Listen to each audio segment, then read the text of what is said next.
Geary, Stein and Stevens Show, the show that covers everything from sports to politics to news to entertainment and everything in between. And now your hosts, Troy Geary, Will Stein, and Dave Stevens.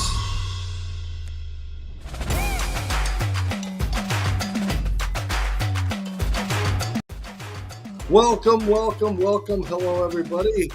It is so good to be here. I hope it's not as foggy as it is where we are, where the skies have just been orange, filled with smoke and all of the chaos that we've had from our friends in Canada blowing down here. But it's not going to ruin our night. It's not going to ruin our day. It's not going to ruin our show. We are going to have a wonderful show tonight. In fact, I can't wait to get things going. Let me bring in my co-host, all the way up in Duluth, Minnesota, Troy Geary. Troy, where are you? There you are. Hey, Troy, how are you doing tonight? It's great to have you. How's Duluth? No smoke up there, right? Well, a little bit, but not as bad as out in the East Coast there. But I'm doing great. I'm excited for the show tonight. Yeah, we've got a great show, and our guest tonight is going to talk about a lot of things in the NFL, and you're really going to want to listen to this one because it's probably going to leave you with some things that you didn't think about that we might have thought behind the scenes, but now we can actually hear about it. So let's bring in a former NFL tight end who played for Oakland, Minnesota, New Orleans, got his start at Grambling State, and really had a great career in the NFL with all the teams that he played for. This is one of my favorite photos. Andrew Glover joining us, and just look at him kind of towering over Deion Sanders there. Just look at the height difference. I don't know if Deion had to match up with you very much, but thanks for joining us, Andrew, for being a part of our show tonight. We got some fun for you. Absolutely. I'm glad to be here. Glad to be able to be back and talk about football, talk about things that happen during football, about football, behind football, whatever. All of it. All the above.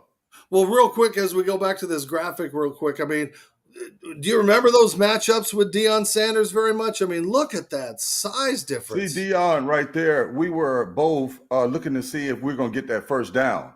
And so we were both looking at the ball, and it was inches.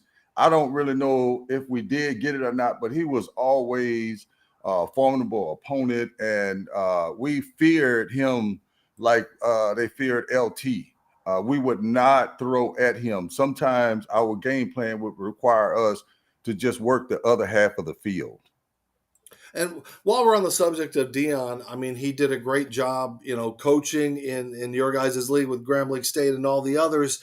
He brought so much attention to your league, and then boom, he heads to Colorado. Was that a good thing? Is he leaving it better than it was? I think it was. I definitely think it was. I thought we had the eyes of the nation was on us at that particular time. Deion, came in and did it his way, and he had success doing that.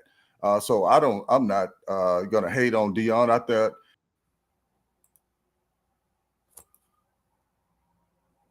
terrific job, and he left it better than what he was accustomed to winning and playing in front of big crowds and being able. He just taught us a different way to monetize, the crowds and to get out there and the entertainment value, bring that back to it and to benefit off of that as well. So. I think he did, I think he did an admirable job. However, it's always, I always lean towards, the greatest of all time in that league, Coach Eddie Robinson, who was the winningest coach, in history over there. So you can't really compare him to that.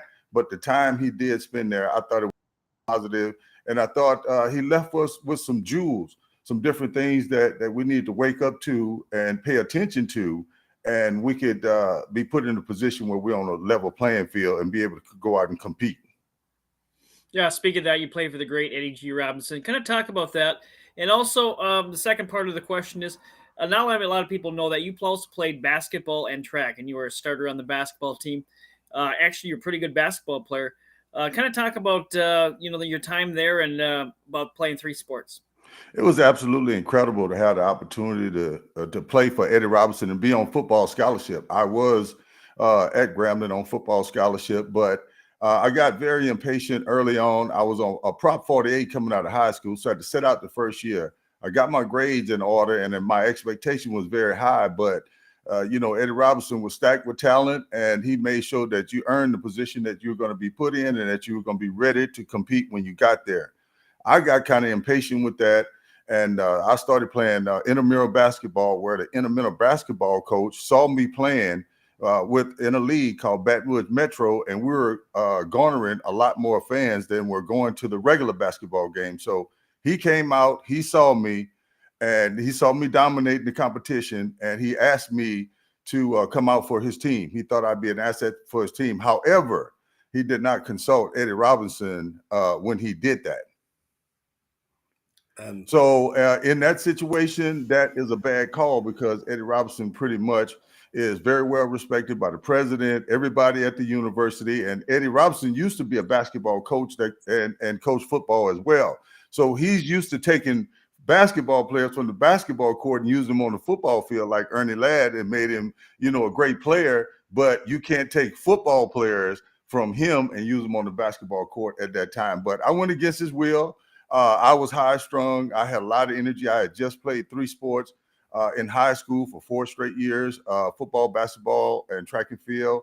I was all conference in each one of them. I couldn't really get good at one particular thing because I had my hand in everything. And I took pride in being able to be that versatile and be able to do that. However, I did not focus on my grades and put being an athlete before academics, and that shortened my chances that I had an opportunity to go to any of the bigger colleges. But Grambling gave me an opportunity. They allowed me to sit out. And when I came off of sitting out, I was fired up and I was ready to go. I played a lot of pickup basketball. As how I stayed in shape for football. And I ended up actually starting on the basketball team before I was playing on the football team. So I started feeling myself pretty early on in the game. However, I did have a run-in with Coach Robinson. 10 or 12-hour first games in basketball were on the road. So we traveled. So I didn't have to see him. So I thought I was getting away with something like, nah, I don't have to see him. We're on the road. I'm playing basketball. He don't even know. But when I got back home and that opening tip, came and we got ready to come out and start warming up, he was sitting in that stands. I froze like an ice cube. Like, if he stands up and say he wants me off the court, I got to come off the court. And but he didn't embarrass me. As a matter of fact, we had a meeting shortly after that, and he reprimanded me for going against his will. However, he said he gave me some tips on how I could be a better basketball player, and he also said that your grades are in your hands and they're in my hands too. So you have to keep an above average grade point in order to be able to play basketball, and I expect you to take care of all your football duties as soon as that's over with as well. Wow. That's unbelievable. Now, did you know at a certain point that you were better at football than basketball? I mean, was there ever a thought of you, I might want to, try to play in the NBA? I've been insecure about that the whole time that I was at Grambling. All I knew was to do was to be a team player, to be willing to execute what the coach was asking us to do, and to go out and do my very best. And I never really, if my basketball coach would have told me, Pancho, you can, if you get 20 points and 10 rebounds, I'll have Willis Reed come down and look at you. That's exactly what I would have got. And so I had a knack for adapting to any situation and getting the coach to believe that I could play a position for him so that I could put us give us an opportunity to win games. Wow, that's pretty awesome. I could pretty much adjust to a lot of different situations, and I was the coach's best friend because all I ever wanted to do was just play and be a part of the team and make a play so I could be popular among my peers. And then you get, your big shot. You go from Grambling State to the NFL. You're drafted. You get to play for the Raiders. Then you move on to the Vikings. That was probably your most successful times. And, just tell us before we head to break what, to take those dreams, especially in those days, to be able to go to Grambling State. Nowadays, I don't know why we don't get enough of those colleges that are getting these guys drafted, but to get drafted, what was that moment like? It was surreal. We had so much talent on our team during that time. We actually had 5 draftees. I was the last one to get drafted. We had a 3rd round, a 5th round, 7th, 2 9th, and a 10th. And then that didn't even count the people that Coach Robinson put in camp, another 2 or 3 people. So I was just insecure about where I was going to go, what I was going to do. All I was trying to do was do my very best at everything, and maybe somebody would see my talent and give me an opportunity to play. I absolutely wanted to make certain that I graduated on time, which I did. Played 3 sports, won 3 conference championships, and graduated on time. And I felt like if I had that on my resume, then it would be just overwhelming. You would have to just look at it and say, just give them a shot. And where I come from, that's all we walk around and talk about. If I get a shot, if I get a shot at it, if I get a shot, it's over. And they gave me a shot, and it was a long shot, but I went in camp right away and took advantage of it. And I scored my first touchdown in Tokyo, Japan, the first preseason game. And I thought I had hit a home run. I thought, oh, this is easy. It's not that difficult. And when we got back, I was advised, I changed from wide receiver to tight end, from 222 pounds to 245 pounds in about 4 months.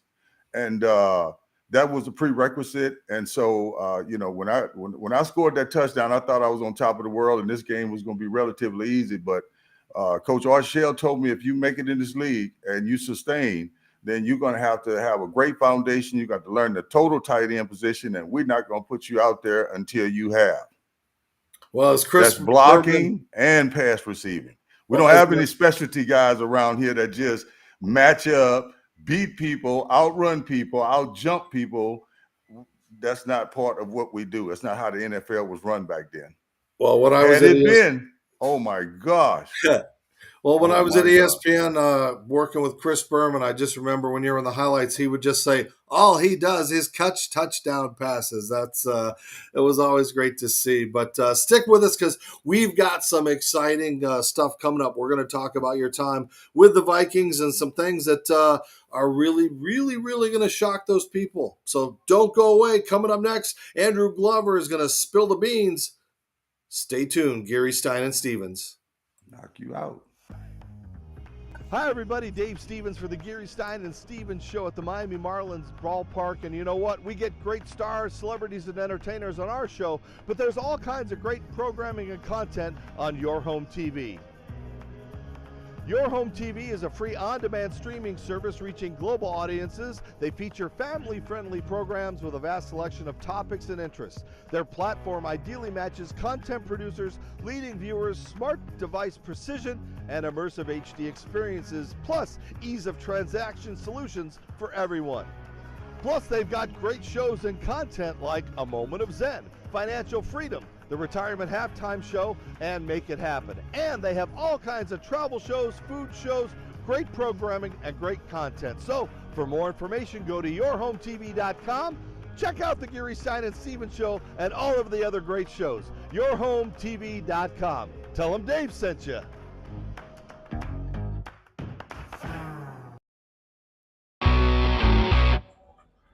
Hi, everybody. Dave Stevens here for the Geary, Stein and Stevens show from Tropicana Field, home of the Tampa Rays. And you know what? Not everybody can be a Major League Baseball player, but you can look like $1 million. What's the best way to do that? Well, go to freshcleanthreads.com. Don't believe me? That's right, you can look professional, feel good, and not spend a lot of money by wearing Fresh Clean Threads. They have amazing shirts. They've got Henleys and polos, long sleeves, and even bomber jackets. And if you like them, you can save some money by typing in the show code GSS SHOW from the Geary, Stein and Stevens show to save 20% off. So if you can't be a major leaguer and you want to dress like one, well, go to freshcleanthreads.com. That's freshcleanthreads.com. Tell them Dave sent you. Use that code GSS SHOW.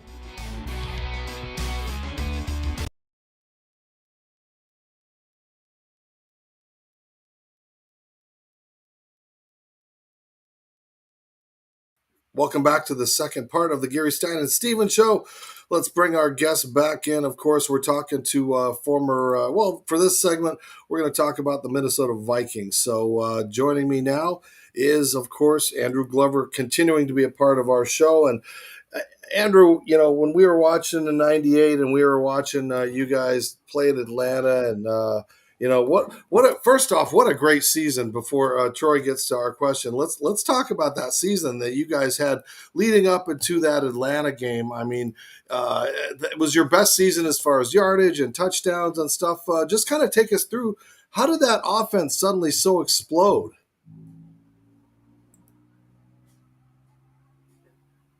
Yeah, it was.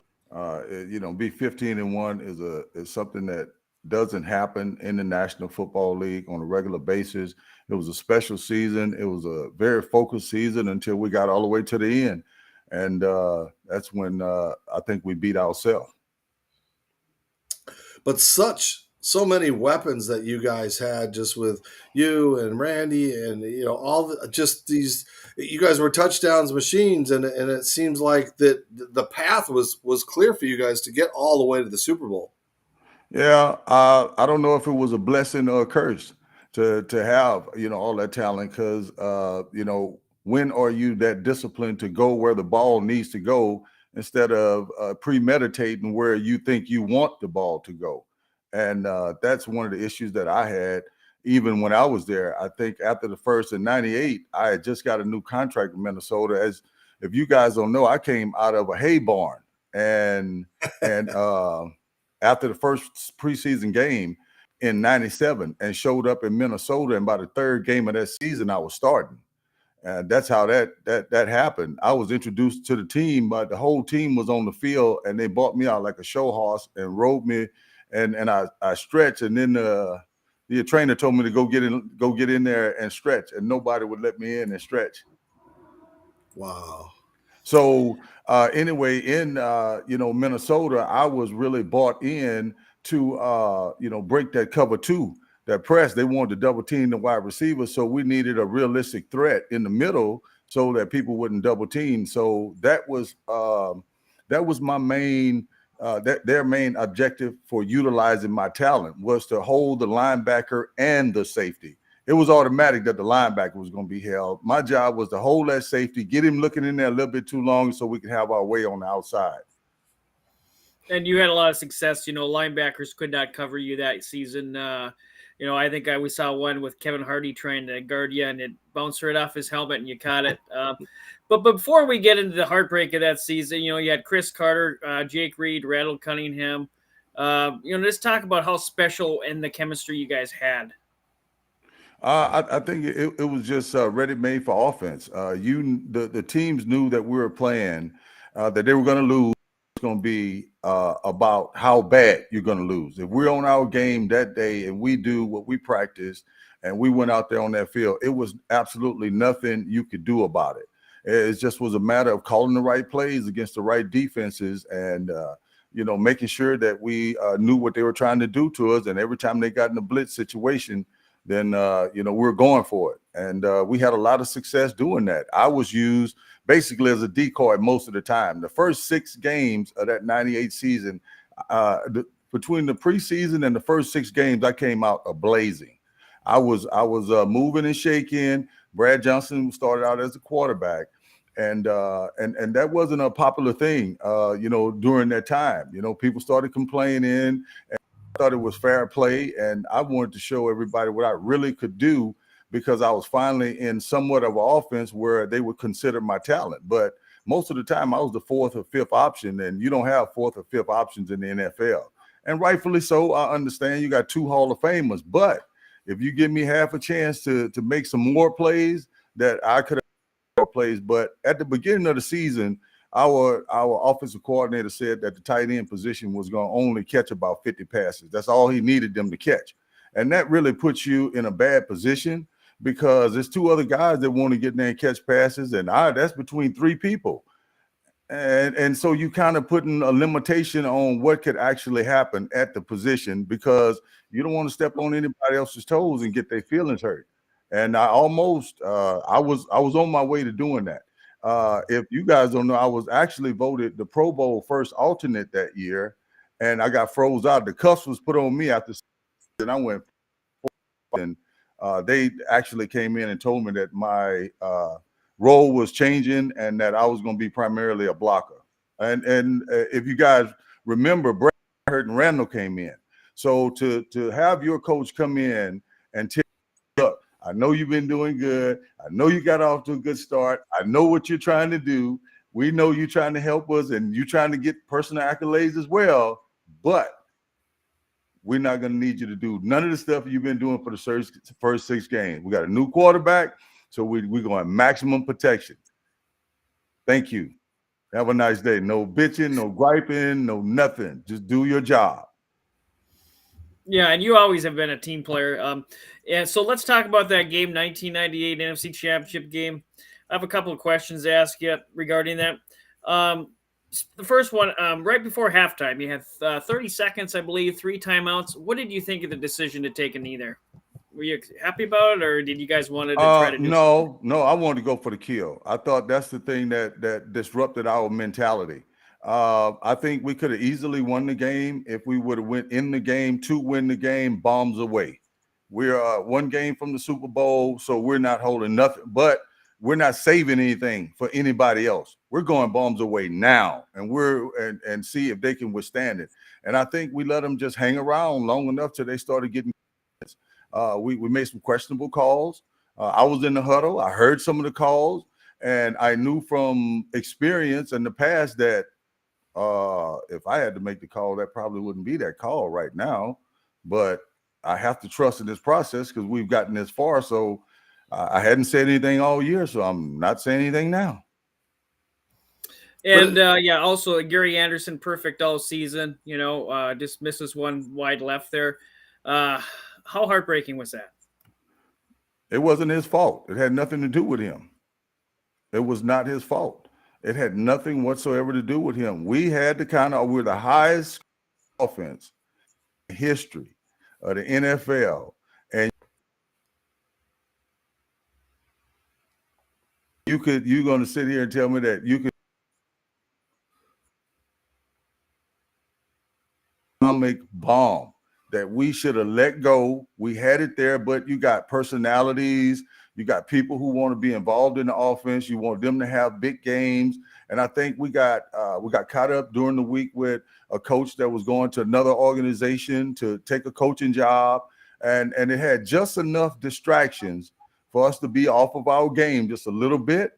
And that's all Atlanta needed to do to knock us out.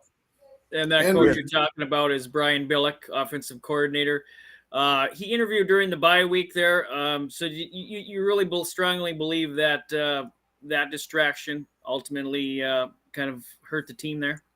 Yeah, I think it was a problem. I think that that was something that we hadn't had to deal with up until that point. It wasn't that public. If it was going on behind closed doors, if they could have possibly, kept it, going on. But, this takes a couple little variables, a couple little, off points here or there to cost you the game. And I think that that's one of the variables that, cost us. Is that something did you guys ever discuss as a team after the fact, or is it a tangible thing you can look back and go, man, that's what cost it? Well, it just took me years of going back thinking about how I got robbed out of a Super Bowl ring and how I'm sitting here now and I don't have that to talk about, and all the work that I put in, where I came from, how I elevated my game to be in that offense, the highest scoring offense. And I wasn't even on the radar at the beginning of the season. So when I think about it and evaluate it now, I'm a lot more calm about it, and I try to reason with what happened, when it happened, how it happened, and be truthful about it. Look at it for what had happened, and then learn from it, and not allow it to happen again in my personal life or whoever I'm training to be the next big, great athlete. How to deal with those situations mentally, physically, and emotionally, because a lot of that is out of your control. However, while we may not have won that Super Bowl in 1998, 2 years later, a gentleman left and went and opened that offense up and did what he had to do in his plan and won the Super Bowl in Baltimore. Won all and back Super Bowl champs. And Shannon Sharp. And I asked them, I wanted to talk monetary, and they wanted to talk visit and holding hands, and Saints was on the line and they were talking money. So I declined to even take the plane ticket and said, I'm going home, which is where I needed to be and needed to go, because we did something historic there and ended up coming back and playing Minnesota in the playoffs. Andrew, I want to just follow up real quick, because I know it's a tight circle of brothers, but if you run into Billick and he somehow catches wind, or I mean, is that a tough thing to throw out there for you, or is it something that you just feel passionately it's time for this to come out? It's already been out. I'm just resurrecting it. It's public information. I didn't come up with this just out of my head. It was in the news. Everything going on had been reported. It's just whether people were being attentive enough at the time. They were so attentive to this high-powered offense and these superstars and all the glitz and glamour and the fireworks till they didn't read they didn't read the black and white, because we all thought that we were going to the Super Bowl, and it was inevitable. It was just a matter of executing on game day what we had done 15 other times. So tragic. We'll always that'll be the one that got away as a player. I mean, we can't even compare to what it must have felt like for you guys. And when you hear every year and they show the kicks and the stuff you got to relive, it's like pulling that Band-Aid off again every time. Well, if you'd use Andrew Glover more, maybe you'd have won the Super Bowl. That's what I've been sitting there the whole time. I got the handcuffs put on me after 6 games. I went 4 games with getting minimal catches, and then when we played Jacksonville on national televised game, I scored 2 touchdowns back to back, and one of them, they know what I'm doing. He knew what I was doing. When I plucked that ball off that guy's head, I just run the same play. Randall had the audacity to throw it. I saw the guy running with me. I was like, nah, he's not gonna throw it. He see the guy running, and then I looked back and I saw the ball coming at the back of his head. So if he had the audacity to throw it, then I got the audacity to reach behind his head, trap it, catch it, take another hit from the guy on the other side, and make the play. The first time Randy Moss ever came and gave me 5 after a touchdown, he tapped my top of my helmet. Tap, tap, tap. Good job, buddy. That was a good catch. Well, speaking of Hall of Famers, I always like to find some obscure things, and I found a couple of cool plays back when you were with the Raiders. If you remember this throwback from Marcus Allen to you, you had a couple of touchdowns from running backs. Yes, sir. I mean, what's that all about? I catch touchdowns from anybody. The team really rewarded me and used to throw me a bone because I used to do everything that was asked of me, and I had this talent. So every now and then they would put a trick play in to see if it worked, and I executed it to perfection both times. Yeah. So they knew and understood my frustration. I think I was ahead of my time. The talent that I had, the size that I had, the speed that I had, the catching radius is, I always kid and tell people I left most of my big plays in practice. In the game, I used to be probably buck tired because I tried so hard in practice, and you have to make the coaches believe that this play is going to work in the game. So it has to work in practice 3 or 4 times before it even get to the game. Yeah, I want to talk about kind of currently things you're doing. I know you got a book out. You're doing stuff with in Vegas, and like you talked earlier with Grambling State and NL deals. And can you kind of talk about all these things that you're up to right now? Wow, a busy plate. I help former players get their benefits, through the NFL. I have some of those guys that I foster and look after. I have a group of them actually, and so as well, I work. When they started building the stadium in Las Vegas 3 years ago, I had a cameraman follow me around, and I went in Las Vegas and started doing community service, started doing food drives, toy drives.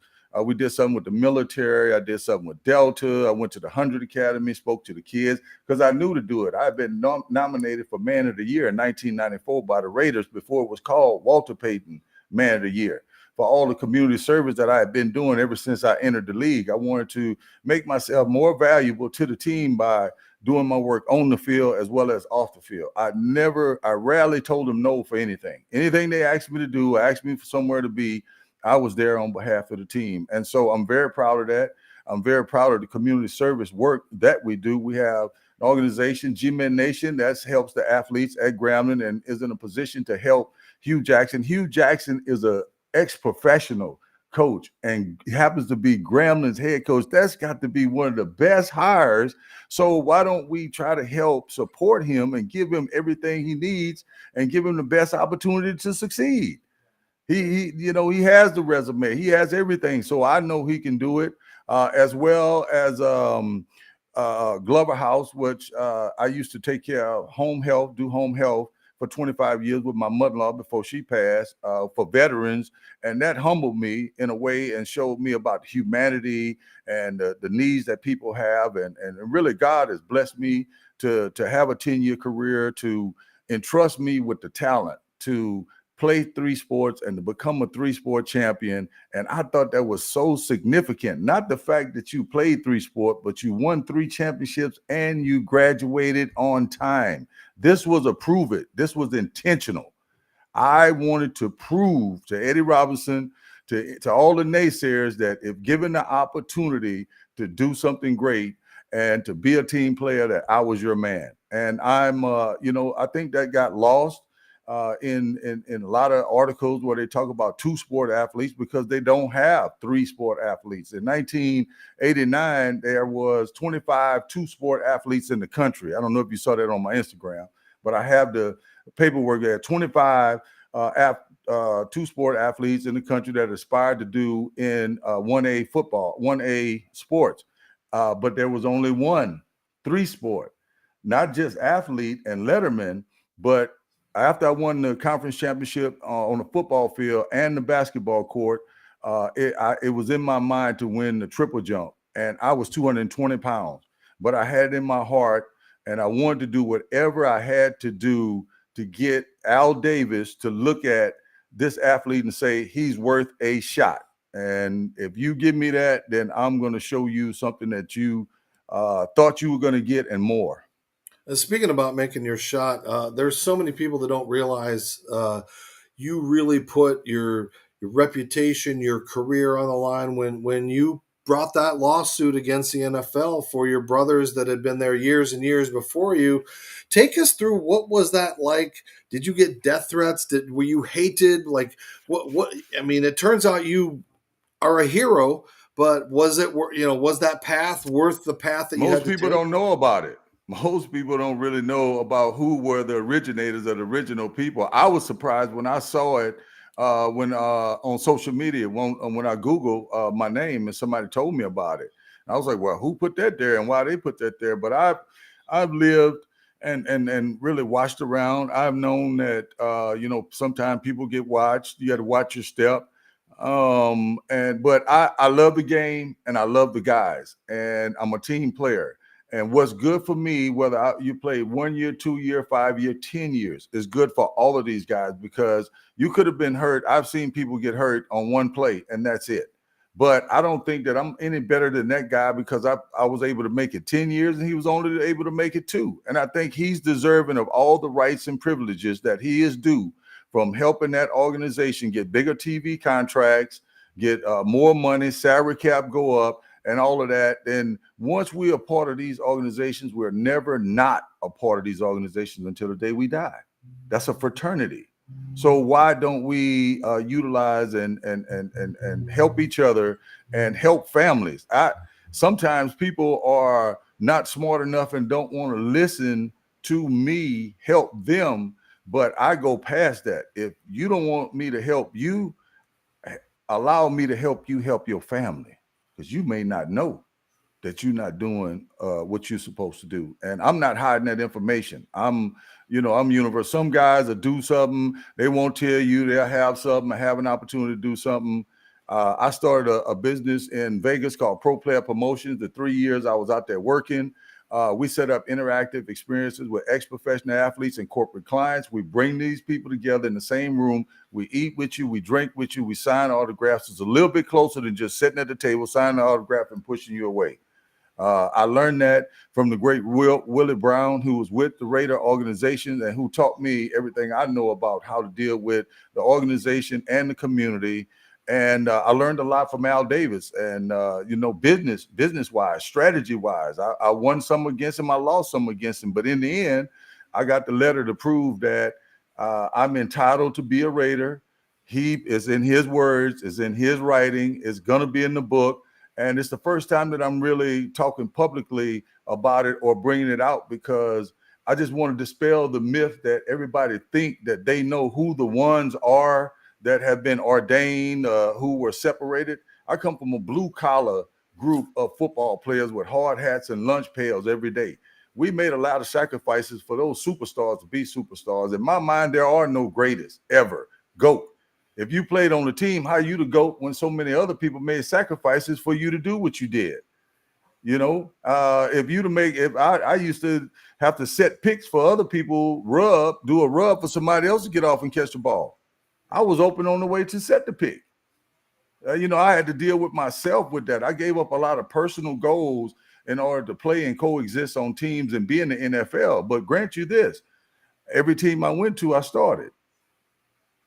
That's a bad guy right there. Some guys will start at one team and go to another team. You never hear about him again. He cannot adapt.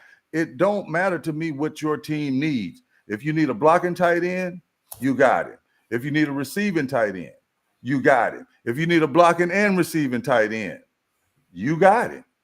But how are you going to use him? I often think that if I went to one of those forward-thinking offensive coordinators and saw my talent out on the football field and my just height and athletic ability, I could have just lined up on the 10-yard line and just scored a touchdown and went sit back down like I did at Grambling. I only played 2 years at Grambling. I got 27 catches. I'm in Grambling Hall of Fame. 27 catches at the great Grambling State University. 14 of them went for touchdowns.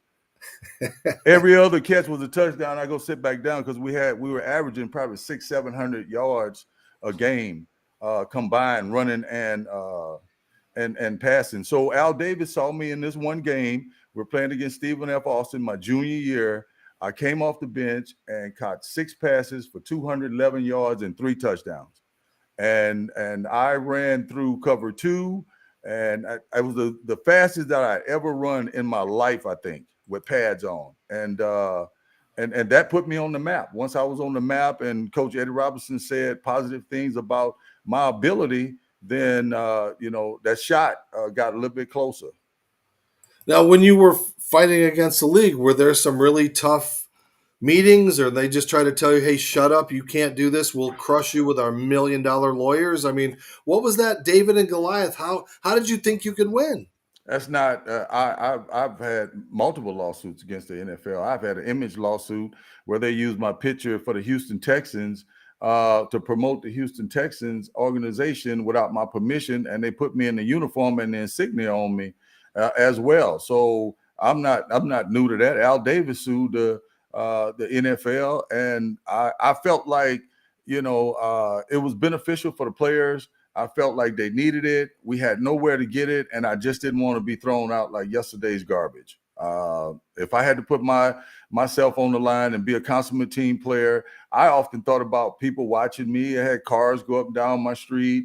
At one time, I was cutting grass, and I saw a car stop, and the car didn't move. It didn't look familiar, so I stopped cutting grass, put the mower up, and then stood upside the house and started looking at the car like, we playing – freeze or something. What are you doing and why are you here? And I'm not going to move if you don't move. That kind of thing. But I love the game. I love the players. And I just felt like, we needed to be represented in that way. And I was willing to put my name and my family on the line in order to do it. Now, mind you, I think I don't know if that was during the same time that I was owning and operating a business. Football is the only job that I've ever had.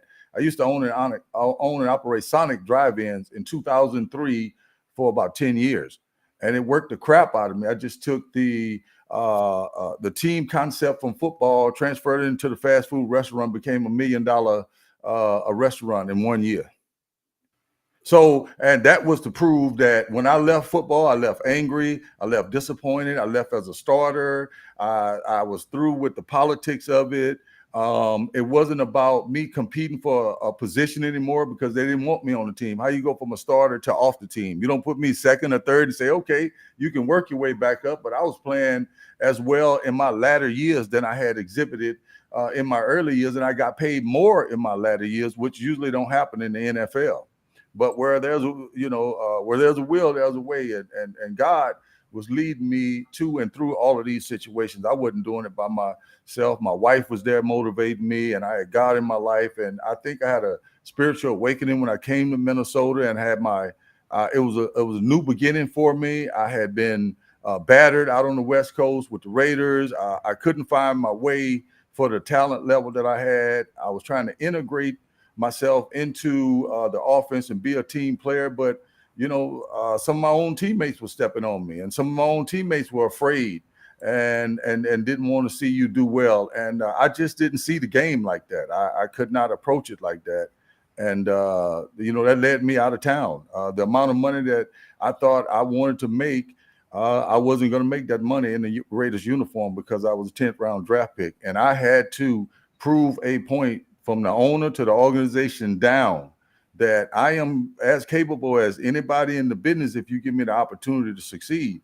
And I'm either going to do it here or I'm going to do it somewhere else. Had I had the proper representation, I would have tried to play football and basketball in the same season. But, back then, dealing with Al Davis and suing the NFL, you didn't poach on him like almost Eddie Robinson. You don't poach on the Godfather. So I was very careful about that. Even though Bo had got hurt the year before I got there, and he had played 2 sports, but heck, I was barely getting a shot to play football. So I was committed to doing that for the team, and I wanted to put basketball out. But that same itch I got while I was at Grambling, when I didn't play, I saw the talent was closely matched, and I wasn't playing in the beginning. I started playing Midnight League basketball against the gangs. I started playing in the LA Summer League.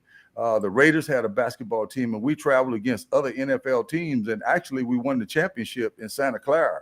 And my game I took my game to another level during that time because I had people in California that had played basketball with me at Grambling, and that's all we did in the summer to stay in shape.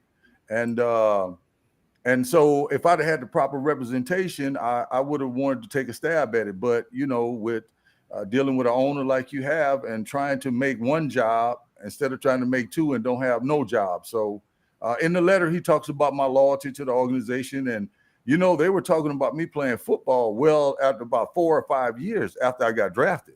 That's what those articles are in my Instagram. The San Francisco Chronicle, actually, when the Raiders were trying to bring somebody else in to play my position, and I was trying to, find my way. Like, look, I've been asking for the money. I've been trying to find my way. You keep bringing people in, and you keep making me prove myself.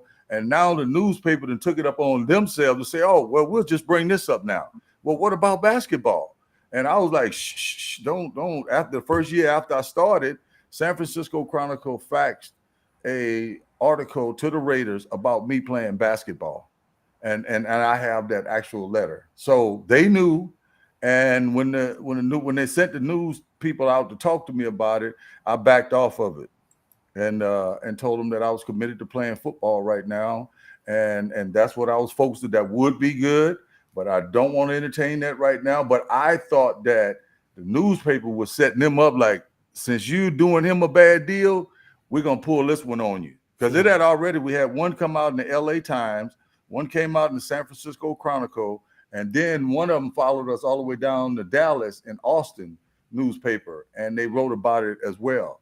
So I really didn't understand the magnitude of what that meant during that time. I understand a lot more now, but hey, man, that is absolutely a great space to be in when somebody's talking. You play professional football, and you mean you got these people believing that you can transfer and play professional basketball? Who in the hell do you think you are? Well, I know. Has it happened before? Have you guys ever heard of it happening before? No, and I know you had Tony Gonzalez. We played basketball. Antonio Gates. They played basketball, but I'm a different kind of player than those guys right there. Actually, this is one I keep putting content on top of content and proving it to you. That's my job, is to prove it to you. The day before the draft, I played in the Louisiana All-Star game, North versus the South, with great Bobby Fields that went to Charlotte and was a 3-point, just a killer at 3 points. And actually, I wasn't supposed to be taking that chance, playing in that game. If I'd have got hurt, I may not have gotten drafted the next 2 days. But I played in the Louisiana basketball game for colleges. I hit the first shot and I hit the last shot. We won by 2. I hit the last shot off the back of the rim as time ran out. So I was looking for opportunities anywhere that I could get it. And that was the 2 day. That was the day before the draft started. So I had 17 points. We had Bo Nose and we have Cho Nose. Yeah. so that's great. Before we let you go, just kind of let us know what you're currently doing. I know you're gonna start writing a book here. Sounds like. We're about to get ready to go to publishing. I've been reading over it last couple of days, trying to make certain that some of the information is in there. We're not going to make it a long autobiography or anything. This is basically focused around the accomplishment that I did at Grambling and how that catapulted me, all the way to the NFL. Some of the struggles I went through coming up as a youngster, not really playing organized sports until 8th grade was my first time I played organized basketball. Then when I got to high school, I started playing all 3, and I kept nurturing my talent and working on 9, 10, 11, and 12, playing 3 sports until I got really good at it. And, it's been a good situation to be in. I think that I have a lot of knowledge. I could teach kids a lot about what it takes to get to the next level and to stay at the next level. Not only get there, but to stay there. And I could do a customized workout based on the person that I'm talking to, and they tell me what they want to do and how they want to do it. And I can increase the probability that you will have great success. When you come to me at 60%, by the time you get through with me, talking to me, going through some of these drills, you'll be 90% chance you'll succeed. It's all in your heart, though. You got to have it in your heart. You got to have the willpower. I would not give up. I would not stop. I was relentless at getting a shot. I was insecure because I didn't know. Had I known, and then back then we didn't have overseas basketball like they have it now, or G League and all that kind of stuff. So I didn't even have the proper nutrition. I didn't have the proper weightlifting. It's so many things. So when I look back, I could have been so much better than I was if I had that support system from an early age. And that is the next person that I'm going to train. I'm going to train the next super athlete to be better than I was. And I can't, it's hard to find somebody as good or better than I was because there is nobody that's in that category. And I think sometimes I get overlooked because of that. When you look up 3-sport athletes on Google, there are none. 3-sport athletes that did what you did. And I wonder if it's because I went to Grambling and it was 1A, but Grambling got 200 people in the NFL, and we've been integratable into basketball, football. So I think the only person that is in the Grambling Sports Legends Hall of Fame for a football player. I wanted to go in as an athlete, and I'm in the basketball HBCU registry for all-time greats. I'm proud of that, and I want to share that with my comrades and with the kids, so they could have that healthy level of respect and ask me, well, how did you do it? And that's when I got you on the hook. How'd you do it? Okay. I'm old school like Eddie Robinson. I'm going to go back to the basics, the fundamentals, the hard work, the character, the taking care of business. It's in me. I am his value system is reincarnated, not just in me, but all my ex-teammates in the G-Men Nation. That's what we stand for. And now you're helping Hugh. We used now to you win get to help Hugh. You're helping Hugh. And tell us a little bit how we can follow you on social media, the things you're doing at Grambling State. Yeah, well, we have a gmennation.org. You can follow us there and the different things that we're doing. My name is Andrew Poncho Glover on Facebook and Instagram. I have some of my stories up. Some of them I'm intentionally holding back. I have a vault of information. I have newspaper articles. I have video. I have community service. I have testimonials, and I have something else. Just to pound you on top.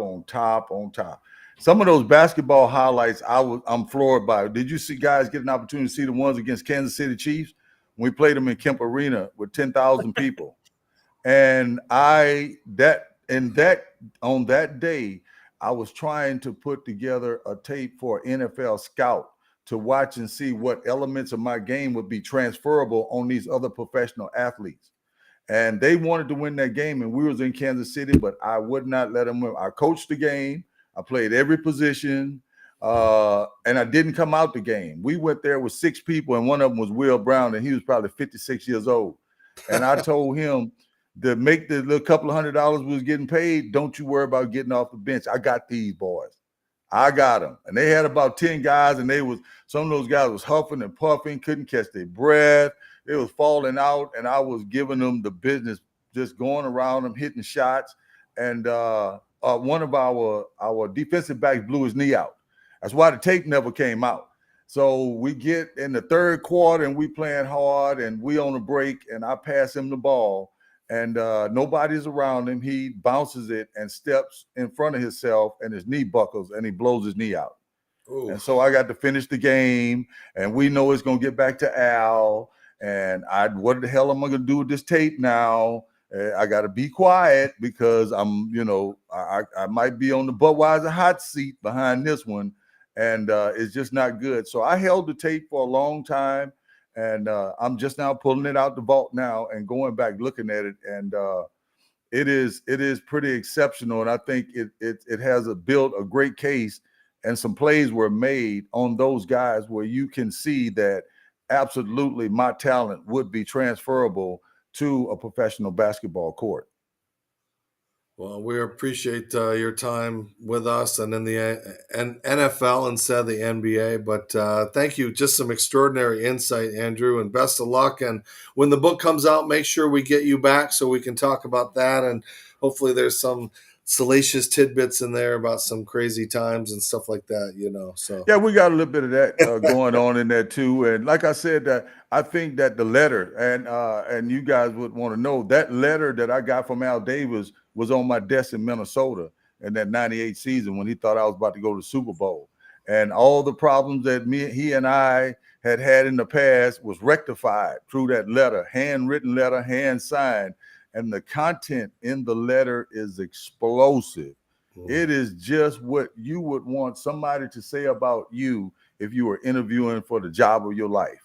Wow. And I'm proud of that. Somebody else may not think that, oh, this guy's full of himself, he bragging on himself. I'm talking about what's facts, and I can prove everything I'm talking about. I don't stutter about anything because I don't have to think about it. It's in my heart. I live that lifestyle, and God has blessed me and entrusted me with the talent, and I tried to take the talent and push it through the limit so that I would not have anybody else to compete against. I wasn't maybe the best football player. I wasn't maybe the best basketball player. I wasn't the best track athlete, but I was the best athlete altogether, all the way around. And you would want me to be on your team because I can definitely make a contribution, and we could easily get accustomed to winning. Well, you did win 24 touchdowns, over 2,400 yards. Thank you, Andrew, for being a part. Troy, another great show as always. That was some great insight. Yeah, Andrew, I appreciate you taking time out of your busy schedule and night to join us. We'd love to have you back, like I said, when you get the book out. And thank you guys for having me. I really enjoyed it. I felt like I got a little bit off of my chest. I might be getting some calls or what have you now, but it's all good. I love the game.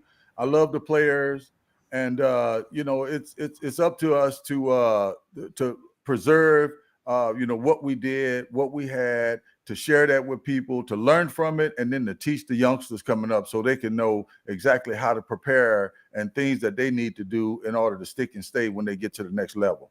And we'll send you that bill for therapy. So for Troy, myself, and Andrew Glover, thank you for joining us. This is Geary, Stein and Stevens. Once again, you can catch us on your home TV, and of course 20% off from Fresh Clean Threads if you go to freshcleanthreads.com. So follow us wherever you go. We're there, Apple, Spotify, and all those things. So for Troy, Andrew, and myself, that's a wrap.